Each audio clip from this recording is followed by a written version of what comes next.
बिस्मिल्लाहिर्रहमानिर्रहीम। अस्सलामु अलैकुम वरहमतुल्लाह। मुअज़्ज़ज़ सामीन, बज़्म उर्दू में खुश आमदीद।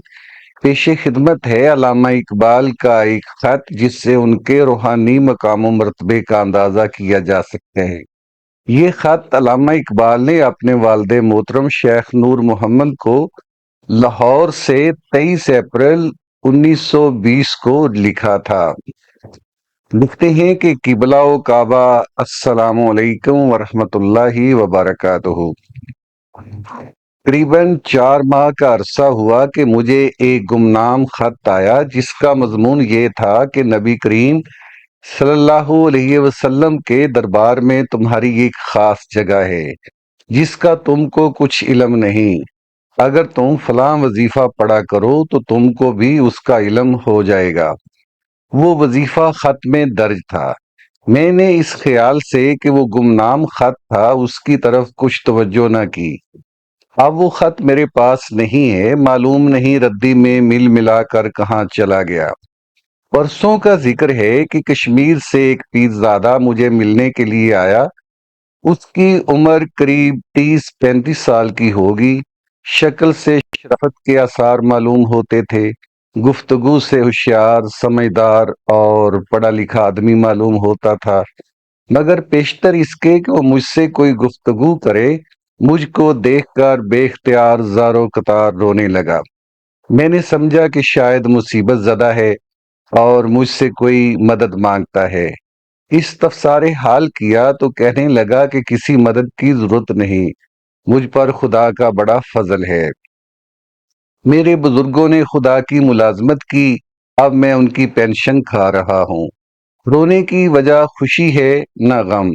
मुफस्सल कैफियत पूछने पर उसने कहा कि नौगाम में, जो मेरा गांव श्रीनगर के करीब है, मैंने आलमे कशफ में नबी करीम सल्लल्लाहु अलैहि वसल्लम का दरबार देखा।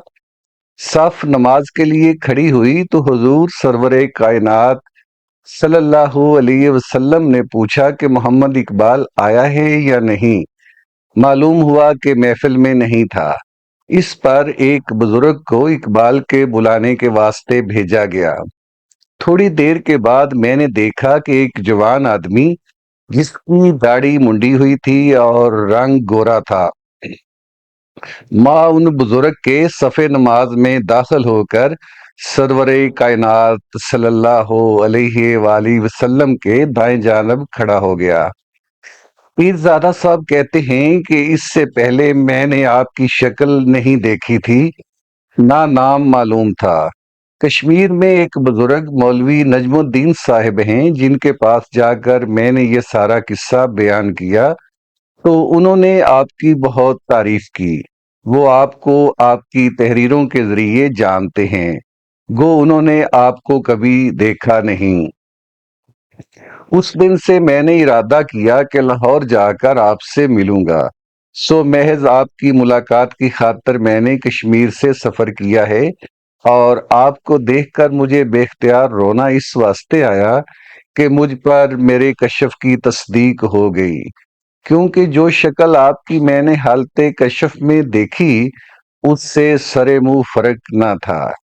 इस माजरा को सुनकर मुझको मान वो गुमनाम खत याद आया जिसका जिक्र मैंने इस खत के इब्तदा में किया है। मुझे सख्त नदामत हो रही है और रूह नहायत करबो इज़्तिराब की हालत में है कि मैंने क्यों वो खत ज़ाय कर दिया। अब मुझको वो वजीफा याद नहीं जो उस खत में लिखा था। आप मेहरबानी करके इस मुश्किल का कोई इलाज बताएं, क्योंकि पीरजादा साहब कहते थे कि आपके मुतल्लिक मैंने जो कुछ देखा है वो आपके वालिदैन की दुआओं का नतीजा है। इसमें कुछ शक नहीं कि जो कुछ उन्होंने कहा है बिल्कुल सही है, क्योंकि मेरे अमाल तो इस काबिल नहीं है। ऐसा फजल जरूर है कि दुआ ही का नतीजा हो, लेकिन अगर हकीकत में पीरजादा साहब का कशफ सही है तो मेरे लिए लाइल्मी की हालत सख्त तकलीफ दे है। इसका या तो कोई इलाज बताइए یا مزید دعا فرمائیے کہ خدا تعالیٰ اس گرہ کو کھول دے۔ زیادہ کیا عرض کروں، خدا کے فضل و کرم سے خیریت ہے۔ بھائی صاحب کا خط مل گیا تھا، کل پرسوں سے امتحانات کے پرچے آئیں گے، ان کو ختم کر کے آپ کی خدمت میں حاضر ہوں گا۔ محمد اقبال۔ حوالہ: کتاب کلیات مکاتیب اقبال، جلد دوم، مرتبہ سید مظفر حسین برنی، خط نمبر 100۔